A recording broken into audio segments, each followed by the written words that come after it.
Senior citizen के राष्ट्रीय अध्यक्ष एवं बीजेपी के वरिष्ठ नेता धीरेंद्र प्रसाद सिंह जो पश्चिम बंगाल के मुर्शिदाबाद में जो घटना घटी है उस पर हम इनसे जानने का प्रयास करेंगे कि इसमें जो घटना हुई है इसका दोषी कौन है और पश्चिम बंगाल के मुर्शिदाबाद में जो घटना घटी है उस पर आप क्या कहेंगे।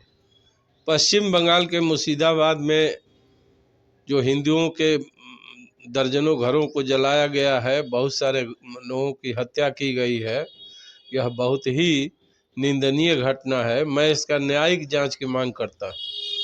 मैं मांग करता हूँ कि ममता सरकार इसमें एकदम दोषी है, उसको किसी तरह से न्यायिक जांच करा करके जो भी दोषी हो उस सरकार के, चाहे जो भी नेता हो या मुख्यमंत्री हो, उसको उसका उचित दंड मिलना चाहिए।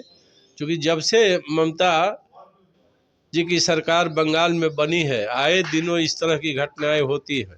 हर वर्ष कहीं न कहीं हिंदुओं पर प्रताड़ना हो रही है। बांग्लादेश पश्चिम बंगाल में राष्ट्रपति शासन लागू करने की भी मैं मांग केंद्र सरकार से, राष्ट्रपति से करता हूं।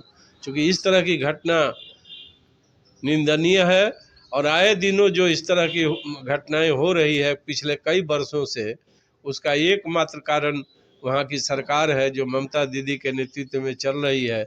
मैं न्यायिक जांच की मांग करता हूं और राष्ट्रपति शासन अविलंब लागू हो, इसकी भी मांग मैं केंद्र सरकार और राष्ट्रपति से करता हूं। धीरेंद्र प्रसाद सिंह। ऐसा सूचना मिल रहा है कि बांग्लादेश से कुछ मुसलमानों को बुला करके और ये कांड कराया गया, क्या ऐसा सही है? बांग्लादेश के घुसपैठियों की संख्या पश्चिम बंगाल में बहुत है।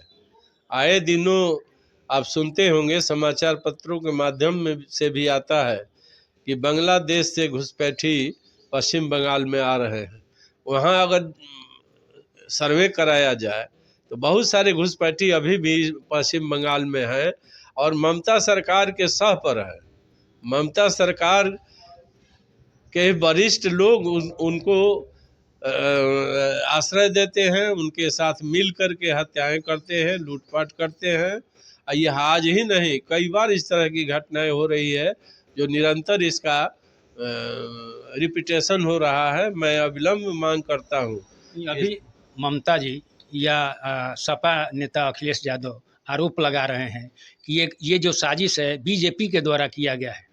इस देश में जब भी हिंदुओं पर कोई भी घटना होती है, ये सपा के नेता हैं या पश्चिम बंगाल के ममता जी की सरकार है या और अन्य सरकारें हैं जो इंडिया गठबंधन में है, घुमा फिरा करके भाजपा को दोषी ठहराता है। जबकि भाजपा इस देश में जब से केंद्र में सरकार में आई है, कहीं भी किसी तरह का राइट नहीं होता है।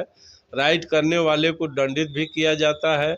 और सबसे आश्चर्य की बात है, ये सरकारें जब जब आती है, चाहे ममता दीदी की सरकार बंगाल में हो, सपा की सरकार उत्तर प्रदेश में हो, जिस राज्यों में भी नॉन बीजेपी सरकार आती है वहाँ हिंदुओं पर अत्याचार होता है, हिंदुओं को प्रताड़ित किया जाता है और बहाना बनाया जाता है इसमें विदेशी घुसपैठियों का हाथ है, विदेशी इसमें है, भाजपा का ही लोग दोषारोपण करता है। मैं लेकिन निश्चित रूप से कहता हूं कि इसमें ममता दीदी की सरकार का अपरोक्ष रूप से उसमें हाथ है। उसका न्यायिक जांच कराया जाए। अगर सरकार इसमें दोषी पाई जाती है, सरकार के मंत्री उसमें दोषी पाए जाते हैं, तो उनको दंडित करना चाहिए। और अगर संभव हो तो राष्ट्रपति शासन भी लगा करके वहाँ के हिंदुओं के अमन चैन को कायम करने की मांग मैं केंद्र सरकार से करता हूं, राष्ट्रपति से करता हूं। धीरेंद्र प्रसाद सिंह, अध्यक्ष senior citizen welfare association of India, Bhajpa प्रदेश कार्य समिति सदस्य।